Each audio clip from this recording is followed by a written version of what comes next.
Hello friends, तो आज की इस वीडियो में हम देखते हैं class 11th biology chapter 15। Okay, जो है आपका पादप वृद्धि और परिवर्धन। इस वीडियो में इस चैप्टर के हम कंप्लीट नोट्स देखेंगे एंड मैं आपको समझाऊंगी चैप्टर में है क्या। ओके, तो चलिए वीडियो स्टार्ट करते हैं। फर्स्ट है आपका चैप्टर का नेम जैसे आपका पादप वृद्धि, मतलब पेड़ पौधों की वृद्धि और उसका परिवर्धन। तो वृद्धि होती क्या है, ग्रोथ होती क्या है। तो वृद्धि की डेफिनेशन यहाँ से क्या होगी, जब हमारे शरीर की संरचना या आकार बढ़ना शुरू होता है उसे हम क्या कहते हैं, ग्रोथ। ओके, जो वृद्धि होती है वो क्या होती है, बाह्य रूप से होती है, मतलब बाहरी रूप से होती है, बाहर की साइड से होती है। परिमाप तथा आयतन में स्थायी अपरिवर्तन या परिवर्तन को भी वृद्धि कहते हैं, जिसमें शुष्क भार में बढ़ोतरी होती है। वृद्धि क्या होती है, एक अत्यंत जटिल क्रिया है जिसमें सभी प्रकार की जैविक क्रियाएं सम्मिलित होती है। तो ये आपकी वृद्धि की डेफिनेशन हो जाएगी, डेफिनेशन ऑफ ग्रोथ। ओके, फिर आता है आपका पादप हार्मोन्स। ये जो आपका चैप्टर है पादप वृद्धि और परिवर्धन, इसमें मेन्स आपके हार्मोन्स है कि पादप जो पेड़ पौधे होते हैं उनमें कौन कौन से हार्मोन्स पाए जाते हैं। तो प्लांट हार्मोन्स में क्या होते हैं, पेड़ पौधों में विशेष जगहों पर जटिल कार्बनिक पदार्थ बनते हैं और बनने के बाद संवहन उत्तक द्वारा ये पेड़ पौधों के सभी भागों में पहुंचते हैं। अब ये संवहन उत्तक आया, ये होता क्या है, तो संवहन उत्तक जो है जाइलम में फ्लोएम होते हैं जो खाद्य पदार्थों का संवहन करते हैं। ओके, ये वृद्धि को कंट्रोल करते हैं और इन्हीं हम क्या कहते हैं, प्लांट हार्मोन्स। मीन्स जो हमारी कोई भी प्लांट्स की ग्रोथ होती है उसको कंट्रोल करते हैं, तो उसको कहते हैं प्लांट हार्मोन्स। शब्द जो ये हार्मोन आया है इसका मीनिंग क्या है, उत्तेजित करने वाला पदार्थ। ओके, हार्मोन शब्द का प्रयोग सर्वप्रथम स्टर्लिंग ने किया था। अब जो हमारे हार्मोन्स होते हैं, प्लांट हार्मोन्स, वो टाइप के होते हैं, 2 टाइप्स के। फर्स्ट होता है आपके वृद्धि सहायक हार्मोन, सेकंड वृद्धि रोधक हार्मोन्स। जैसे नाम से ही पता चल रहा है, वृद्धि सहायक मीन्स ये ग्रोथ को बढ़ाते हैं और वृद्धि रोधक ये ग्रोथ को रोकते हैं। वृद्धि सहायक हार्मोन्स में आता है आपका auxin, gibberellin and cytokinin. And जो वृद्धि रोधक है उसमें आपके 2 आते हैं, abscisic acid and ethylene. Okay, तो फर्स्ट आता है आपका ऑक्सिन। ओके, ऑक्सिन के बारे में पढ़ते हैं, ये हार्मोन होता क्या है। तो जो ऑक्सिन हार्मोन है वो पौधों के ऊपरी सिरों पर बनते हैं। ये हार्मोन मुख्य रूप से कोशिकाओं को बढ़ाते हैं। ये indole acetic acid means IAA हम शॉर्टकट में कह सकते हैं, से कार्य की प्रभाव में समानता रखते हैं। ऑक्सिन जो हार्मोन की खोज थी वो वेंट ने 1928 में की थी। ओके, अब इसके उपयोग और कार्य क्या होते हैं। ये पौधों की अनुवर्तनी मीन्स अनुवर्तनी होता है प्रकाश अनुवर्तन और गुरुत्वानुवर्तनी क्या होता है हम आगे डिस्कस करेंगे। तो ये पौधों की अनुवर्तनी गतियों पर नियंत्रण करते हैं। अब आता है प्रकाश अनुवर्तन होता क्या है। जब पादप पेड़ पौधे अंग की वृद्धि प्रकाश की ओर होती है तो उसे प्रकाश अनुवर्तन कहते हैं। मीन्स जो हमारा पेड़ बढ़ता है और पौधा हमारा जब बढ़ता है तो वो प्रकाश की ओर बढ़ता है, प्रकाश की ओर उस साइड होता है, तो उसे कहते हैं हम प्रकाश अनुवर्तन। मीन्स प्रकाश की तरफ बढ़ता है आगे की ओर। ये 2 प्रकार का होता है, एक तो धनात्मक पॉजिटिव एंड एक होता है आपका ऋणात्मक नेगेटिव। पॉजिटिव में क्या आता है, जब पौधा प्रकाश की ओर मुड़कर वृद्धि करता है उसे कहते हैं धनात्मक प्रकाश अनुवर्तन। और जब पौधे का कोई भाग प्रकाश से दूर अंधेरे की ओर वृद्धि करता है तो उसको हम क्या कहते हैं, उसको हम कहते हैं ऋणात्मक प्रकाश अनुवर्तन। अब अंधेरा कहाँ होगा, वो मिट्टी के नीचे होगा, प्रकाश मिट्टी के नीचे नहीं होता है तो वहाँ अंधेरा होगा। ओके, अब गुरुत्वानुवर्तन क्या होता है, ये भी 2 टाइप का होता है, धनात्मक और ऋणात्मक। ऋणात्मक में क्या आता है आपका कि जब पादपों की जड़ें गुरुत्व की ओर मतलब मिट्टी की ओर गति कर रही है उसे कहते हैं पॉजिटिव। एंड जब पादप गुरुत्व के विपरीत गति करता है तो आपका नेगेटिव आता है। सेकंड जो आपका कार्य आता है वो आता है आपका एपिकल डोमिनेंस, शीर्ष प्रभाविता। ये पार्श्व कलिकाएं, पार्श्व कलिकाएं क्या होती है, ऊपर की कली को छोड़कर बाकी जो कलियां होती है उसको कहते हैं पार्श्व कलिकाएं, तो उनकी वृद्धि को रोकते हैं। एंड उत्तक तथा अंगों का भिन्न। ओके, इस क्रिया में ऑक्सीजन का प्रायोगिक तथा उपयोगी स्वरूप बागवानी के काम में लाया जाता है बगीचे में। फॉर एग्जाम्पल, लगाई जाने वाली कलम जैसे हम एक टहनी तोड़ लेते हैं लंबी सी जो हमें उगानी होती है, को यदि ऑक्सीजन के घोल में पहले से डुबा लिया जाए तो उसमें शीघ्र जड़ें और अधिक निकलती है। इस कार्य के लिए इंडोल ब्यूटारिक अम्ल IBA उपयोगी है। फिर आता है आपका 4th पॉइंट, पत्तियों फलों आदि का विलगन। अब विलगन क्या होता है, तो देखिए लिखा है यहाँ पे, बहुत से पौधों में पत्तियां और फल समय से पहले ही झड़ जाते हैं, इसे हम कहते हैं विलगन। ओके, विलगन की क्रिया को रोकने के लिए अब ऑक्सीजन का उपयोग किया जाता है। ऑक्सीजन के छिड़काव से जो अपरिपक्व जो मैच्योर नहीं होते हैं उन फलों के विलगन को काफी समय तक रोका जा सकता है। फिर आता है फल निर्माण तथा अनिश्चयक फलन। अनिश्चयक फलन क्या होता है, बीज रहित फल जिनमें बीज नहीं बनते उनसे कहते हैं उन फलों को हम अनिश्चयक फलन। इस क्रिया के लिए ऑक्सीजन को पुष्पों पर छिड़कने से बिना निषेचन के फल निर्माण की क्रिया शुरू हो जाती है। इस क्रिया से बीज रहित फल बनते हैं, जैसे नींबू, संतरा, अंगूर। नेक्स्ट आता है खरपतवार को नष्ट करने में। खेतों में खरपतवार को नष्ट करने के लिए ऑक्सिन 2,4-डाइक्लोरोफिनॉक्सी एसिटिक एसिड का प्रयोग किया जाता है। फिर आता है यूज इसका पुष्पन, फ्लावर। ठीक है, कुछ पौधों में फूल नहीं उगते, तो ऑक्सिन के छिड़काव से क्या होता है, उसमें फूल उगने लगते हैं। तो कुछ पौधों में पुष्पन को भी प्रेरित करते हैं। वृद्धि दर, ग्रोथ रेट को क्या करते हैं, ये कोशिकीय दीर्घीकरण को प्रेरित कर वृद्धि पर जो रेट होते हैं उस पर प्रभाव डालते हैं। कुछ प्रमुख ऑक्सिन हार्मोन्स के नाम क्या होते हैं, indoor acetic acid, IAA shortcut में कहते हैं, इंडोर ब्यूटाइरिक एसिड जिसको हम IBA कहते हैं, indoor 3 pyruvic acid 1,3-AA। Okay, फिर आपका नेक्स्ट हार्मोन आता है जिबरेलिन। जिबरेलिन जो है पौधों के सभी भागों में वृद्धि को नियंत्रित करता है। जिबरेलिन हार्मोन पौधों के ऊपरी सिरों तथा एम्ब्रियो में बनते हैं और ये हार्मोन शैवाल, कवक, पुष्पी पादपों सभी पौधों में पाए जाते हैं। यह वृद्धि कारक की तरह कार्य करता है और इसके कारण पौधों की लंबाई प्रभावित होती है। जिबरेलिन की खोज जो थी, इस हार्मोन की खोज कुरोसावा वैज्ञानिक ने सन 1926 ईस्वी में की थी और इसकी खोज जो हुई थी वो धान के खेत में हुई थी। उस खेत में जो फफूंद से संक्रमित धान के कुछ पौधे सामान्य पौधों से अधिक लंबे थे, तो याबूता जो एक वैज्ञानिक था और हयाशी वो भी वैज्ञानिक था, उसने कवक से इस जिबरेलिन हार्मोन को अलग करके प्राप्त किया था। अब देखते हैं इस हार्मोन के प्रभाव और उपयोग। ये पौधों की लंबाई बढ़ाने में सहायक है। जिबरेलिन के द्वारा पर्व इंटरनोड्स, इंटरनोड क्या होती है, गांठ होती है, कि कोशिकाओं की लंबाई तेजी से बढ़ने लगती है, जिसे हम क्या कहते हैं, प्लॉटिंग। ओके, जैसे मक्का, मटर, चुकंदर तथा आनुवांशिक पौने पौधे जिबरेलिन छिड़काव से लंबे हो जाते हैं। जिबरेलिन जो हार्मोन है उसका उपयोग देरी से पुष्प देने वाले पौधों में पुष्पन की क्रिया जल्दी कराने के लिए भी किया जाता है और इसके द्वारा बिना निषेचन के ही बीज रहित फल प्राप्त किए जा सकते हैं, मीन्स अनिषेक फलन। और इसके प्रयोग से मटर, सेम, टमाटर आदि की पत्तियां अधिक चौड़ी हो जाती है। किण्वन के द्वारा शराब निर्माण में इनके प्रयोग से क्रिया में तेजी आती है और दीर्घवर्षीय पौधों को एक वर्षीय पौधों में परिवर्तित करने में भी इसका यूज होता है। नेक्स्ट हार्मोन आता है हमारा साइटोकाइनेंस। मिरर और उनके सहयोगी ने 1956 में इसे यीस्ट के DNA से प्राप्त किया था तथा काइनेटिन नाम दिया। स्कूग ने नारियल पानी को काइनेटिन के समान पाया। इन्होंने इन पदार्थ को काइनिन कहा, जिसका बाद में साइटोकाइनिन कर दिया गया। लेथम ने साइटोकाइनिन को मक्का के बीज से अलग किया और इसे जिएटिन नाम दिया। मीन्स इनके अलग अलग नाम है, साइटोकाइनिन के बहुत सारे नाम हो गए हैं। पौधों में ऐसे महत्वपूर्ण यौगिक भी उपस्थित होते हैं जो कोशिका विभाजन को प्रेरित करते हैं। इनमें सबसे प्रमुख पदार्थ हमारा क्या है, काइनेटिन है, और काइनेटिन तथा जिएटिन प्रमुख साइटोकाइनिन है। ओके, साइटोकाइनिन प्राकृतिक रूप से उपस्थित ऑक्सिन के साथ मिलकर कार्य करता है। अब देखते हैं हम इसके प्रभाव और उपयोग। यह ऑक्सिन के साथ मिलकर कोशिका विभाजन की गति को तेज करता है। सेकंड आता है यह पौधों की अंगों का निर्माण को नियंत्रित कंट्रोल करता है और इसके उपयोग से पार्श्व कलियां जो कलियां है उनकी वृद्धि तेज हो जाती है। फोर्थ आता है यह प्रसुप्ति काल, मीन्स डॉर्मेंसी पीरियड, उसको कम करता है। अब ये प्रसुप्ति काल क्या होता है, जैसे कोई बीज बहुत दिनों तक अंकुरित नहीं होता, ठीक है, तो उन पर हम साइटोकाइनिन हार्मोन का छिड़काव कर देते हैं तो बीज जल्दी अंकुरित हो जाते हैं, उसको कहते हैं प्रसुप्ति काल। साइटोकाइनिन से उपचारित प्रकाश प्रिय बीजों को अंधकार में उगाया जा सकता है। तो ओके, फॉर एग्जाम्पल सलाद और तंबाकू। तंबाकू और सलाद जैसे बीजों को अंकुरित होने के लिए प्रकाश की आवश्यकता होती है, बिना प्रकाश के नहीं उग सकते। इसीलिए हम इन्हें साइटोकाइनिन से उपचारित करने पर अंधकार में भी उगा सकते हैं। तंबाकू को बीजों को साइटोकाइनिन के घोल में डुबाकर उपचारित किया जा सकता है। नेक्स्ट आता है इसका यूज। यह मादा पुष्पों की संख्या को बढ़ाता है और साइटोकाइनिन और ऑक्सिन की मात्रा का अनुपात बदलकर जड़ अथवा तने अथवा दोनों को विकसित किया जा सकता है। साइटोकाइनिन का अनुपात अगर ऑक्सिन से अधिक हुआ तो प्रो बनने लगेगी, लेकिन अगर हमारा ऑक्सिन का अनुपात ज्यादा होता है तो क्या होगा, फिर हमारी जड़ बनने लगेगी। साइटोकाइनिन से जीर्णता को रोका जा सकता है। अभी जीर्णता क्या होती है, ये होता है कमजोर होना, ठीक है, जो हमारी लीव्स होती है वो कमजोर होने लगती है, तो उसको रोका जा सकता है साइटोकाइनिन के छिड़काव से। साइटोकाइनिन का उपयोग पौधों की रोग प्रतिरोधकता बढ़ाने में भी किया जा सकता है।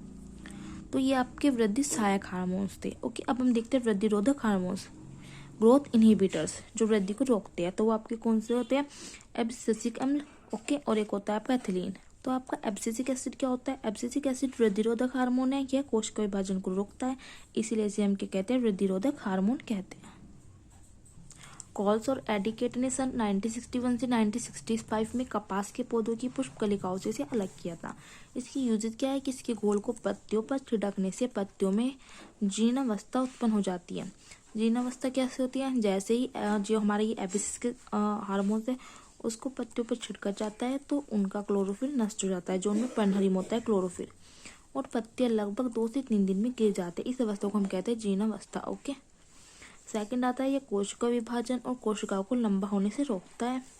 यह कलियों में वृद्धि व बीजों के अंकुरण को रोकता है। पौधों में पुष्पन को भी यह रोकता है। यह रंध्र, जिसको हम इंग्लिश में कहते हैं स्टोमेटा, उसको बंद करके वाष्पोत्सर्जन को कम करता है। अब स्टोमेटा क्या होते हैं? पौधों के विभिन्न भागों में छोटे छोटे छिद्र पाए जाते हैं जिन्हें हम कहते हैं स्टोमेटा। इन स्टोमेटा से क्या होता है? गैसीय विनिमय होता है, मतलब गैस का एक्सचेंज होता है। अब नेक्स्ट हमारा वृद्धि रोधक हार्मोन आता है एथिलीन। एथिलीन आप सब जानते होंगे, यह एकमात्र ऐसा हार्मोन है जो प्राकृतिक रूप से गैसीय अवस्था में होता है तथा वृद्धि रोधक का कार्य करता है। इसकी खोज बर्ग ने 1962 में पादप हार्मोन के रूप में की थी। फलों के पकते समय इसकी सांद्रता बढ़ जाती है। इस हार्मोन को फल परिपक्व हार्मोन भी कहा जाता है क्योंकि एथिलीन से हम क्या करते हैं? फल को पकाते हैं। अब देखते हैं एथिलीन के प्रभाव व कार्य। यह फलों को पकाने में सहायक होता है। यह पौधों को लंबा होने से रोकता है। इसके प्रभाव से मादा पुष्पों की संख्या में वृद्धि होती है जबकि नर पुष्पों की संख्या कम हो जाती है। यह पुष्पन को कम करता है।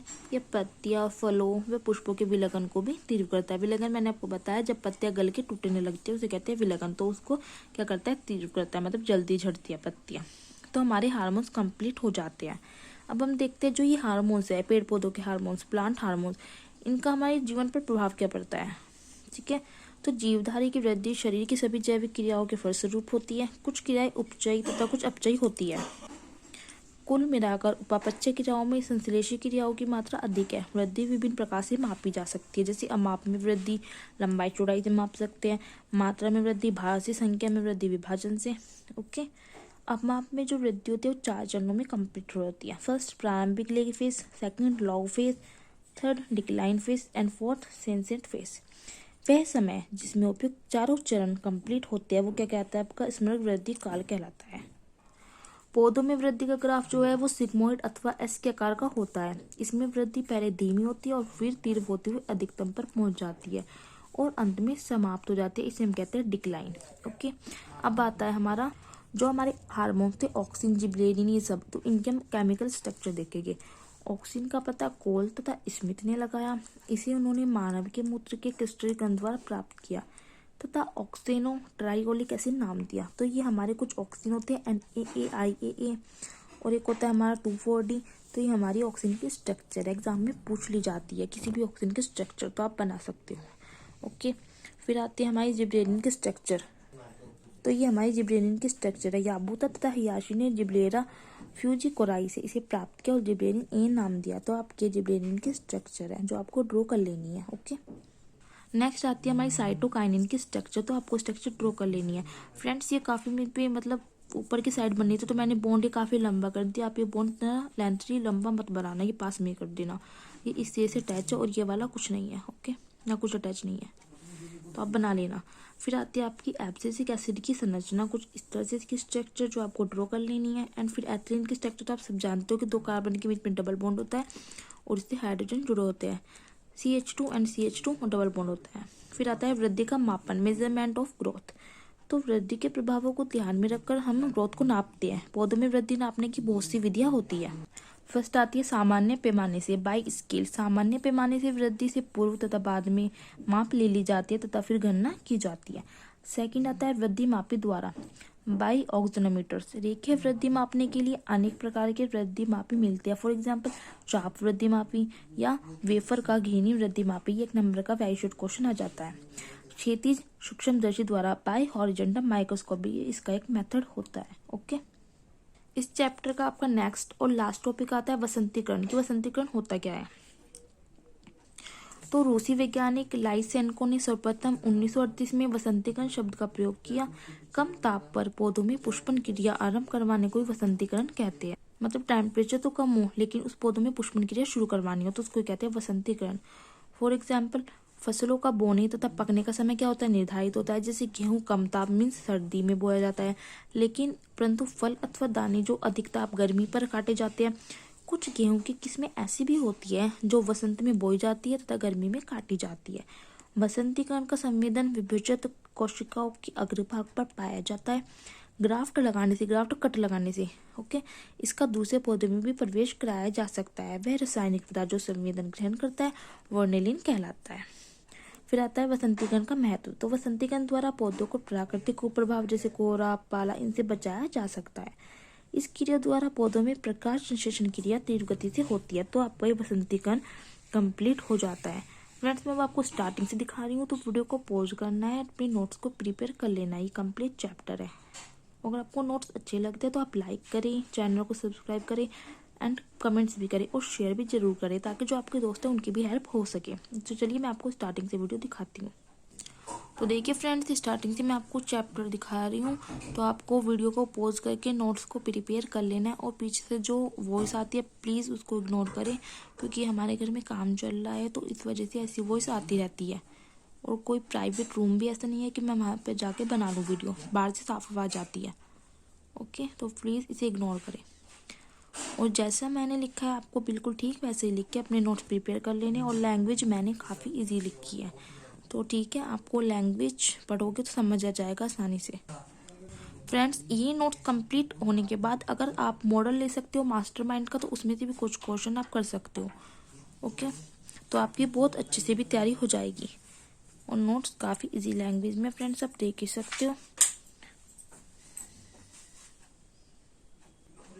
अगर आपको वीडियो अच्छी लग रही है तो प्लीज़ लाइक ज़रूर करें, शेयर भी करें, कमेंट्स भी करें। कमेंट्स में मुझे बताएं कि आपको लगती कैसे है, इससे मुझे पता चलेगा हाँ कि आपको वीडियो सही लग रही है, तो ताकि मैं और वीडियोस आगे बना सकूं। अगर आप कमेंट्स नहीं करोगे तो मुझे पता कैसे चलेगा, मुझे लगेगा नई वीडियो पसंद नहीं आ रही है लोगों को। तो इस वजह से प्लीज़ कमेंट्स में मुझे ज़रूर बताएं कि वीडियो आपको कैसी लगती है।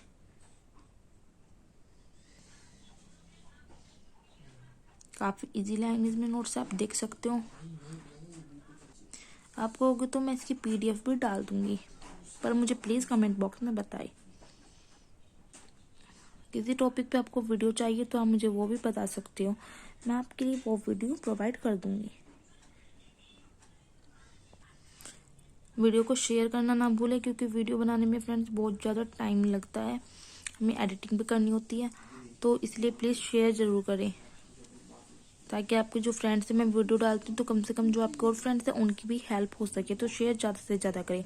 आप फेसबुक इंस्टा यूज़ करते हो क्या, आप वहाँ पे डाल दें, प्लीज़ लिंक वहाँ पे आप शेयर कर दो, ताकि आपके और फ्रेंड्स की हेल्प हो सके और मेरा चैनल भी सब्सक्राइब हो सके।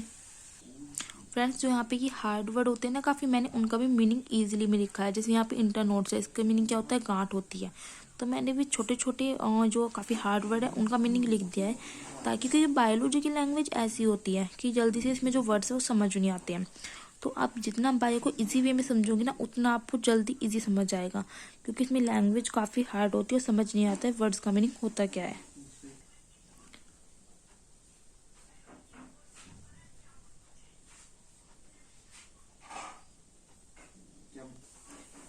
तो जल्दी से अपने नोट्स को प्रिपेयर कर ले। फ्रेंड्स आप वीडियो को पॉज करके किया करो, आराम से नोट्स बन जाते हैं। PDF डालने का इतना टाइम नहीं होता है, लेकिन अगर आप कहोगे तो चलो मैं डाल दूंगी।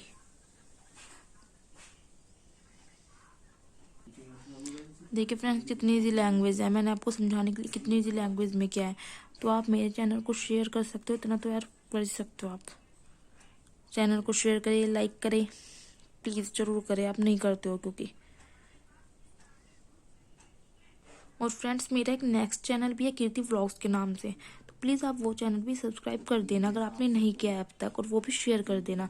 मैंने न्यू चैनल बनाया, उस पर मेरे सब्सक्राइबर बिल्कुल नहीं है, तो प्लीज़ आप वो भी कर दें। उसमें मैं व्लॉग्स वगैरह डालती हूँ, इसमें मैं स्टडी से रिलेटेड आपको नोट्स देती हूँ, लेकिन उसमें मैं व्लॉग्स डालती हूँ।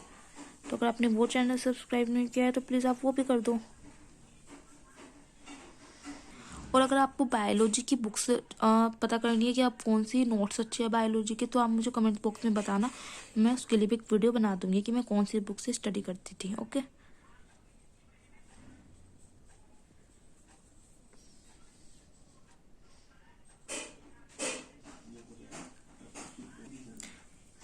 तो जल्दी से आप अपने नोट्स को प्रिपेयर कर लो। मैं एक एक चैप्टर के नोट्स ला दूंगी, पर अगर आप इसके साथ मॉडल के क्वेश्चन भी कर लोगे तो काफ़ी अच्छा होगा। स्ट्रक्चर आपको काफ़ी अच्छे से बनानी है, बॉन्ड ना छूट जाए, क्योंकि बॉन्ड अगर आप एक भी छोड़ दोगे तो सारी स्ट्रक्चर खराब हो जाएगी। बिना बॉन्ड के तो स्ट्रक्चर होती नहीं है।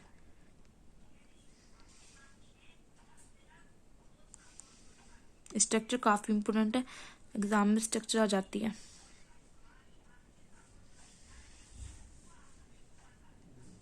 वसंतीकरण पे एक शॉर्ट नोट पूछ लिया जाता है, तो आप वसंतीकरण जरूर कर ले, इम्पोर्टेंट है ये, काफ़ी पूछ लिया जाता है, शॉर्ट में पूछ लिया जाता है, और आपको पता भी होना चाहिए कि ये होता क्या है। अगर फ्रेंड्स वीडियो अच्छी लगे तो लाइक करना, एंड मिलते हैं नेक्स्ट वीडियो में। Tata bye bye.